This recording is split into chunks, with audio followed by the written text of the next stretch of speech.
তারেক রহমান 17 বছর পর বাংলাদেশে দোষীল। অনেক আশা ছিল, ও সে কইল আই হ্যাভ আ প্ল্যান, আমার একটা পরিকল্পনা আছে। খুব খুশি হলো, কিন্তু কয়েকদিন যাইতে না যাইতে তারেক রহমান যাদেরকে বিএনপির পক্ষ থেকে মনোনয়ন দিছে, খাতা কলমে প্রমাণ হিসাব করেছে, এর মধ্যে 15 জন হল ঋণ খেলাপি। ঋণ খেলাপি মানে কি? ব্যাংক থেকে লোন নিছে, লোন লেহানে টাকালা মারা দিছে আর জীবনও দেয়নি। ওই 15 জন ব্যাংক থেকে যে টাকা মারা দিছে, কার টাকা? জনগণের টাকা। কার টাকা?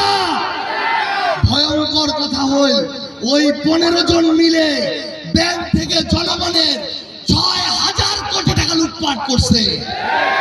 বিসওয়াক্স আর ভিটামিন ই সমৃদ্ধ স্কোয়ারের ময়শ্চারাইজিং মেরি লিপ কেয়ার, এবার হাসুন প্রাণ খুলে।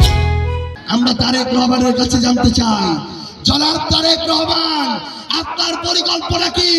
যারা এখন এমপি হয় নাই, ক্ষমতায় যায় নাই, তারা যদি ক্ষমতায় যাওয়ার আগে 6000 কোটি টাকা লুটপাট করে, তাদেরকে দিয়ে নির্বাচনের পরে আপনি কত হাজার কোটি টাকা লুটপাট করাতে চান?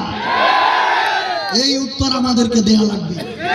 এটা নতুন বাংলাদেশ, কাউকে প্রশ্নের বাইরে রাখা হবে না, কাউকে নতুন করে স্বৈরাচার হতে দেওয়া হবে না। আমরা স্পষ্ট করে একটা কথা বলি, জনাব তারেক রহমান 4 দিন আগে আমার শেরপুরের শ্রীবর্দী উপজেলার জামাতের সেক্রেটারিকে আপনার বিএনপির সন্ত্রাসীরা দিনে দুপুরে প্রকাশ্যে খুন করেছে। তারেক রহমান, আপনার কাছে আমরা জানতে চাই, নির্বাচনের আগে পরে আপনি আপনার ওই সন্ত্রাসী কর্মীদেরকে দিয়ে আর কয়টা খুন করার প্ল্যান করে রেখেছেন?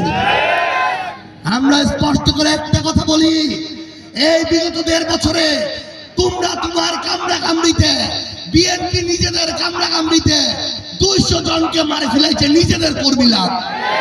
তারেক রহমান, আপনি আপনাদের ওই নিজেদের কর্মীদের অন্তর্কন্দল থামান, নিজেদের কর্মীদেরকে মারাটা থামান। বাংলাদেশের সকল মানুষকে নিজেদের কর্মী মনে করে এই খুনাখুনি যেটা চালু করেছেন, সেটা আপনার বন্ধ করতে হবে।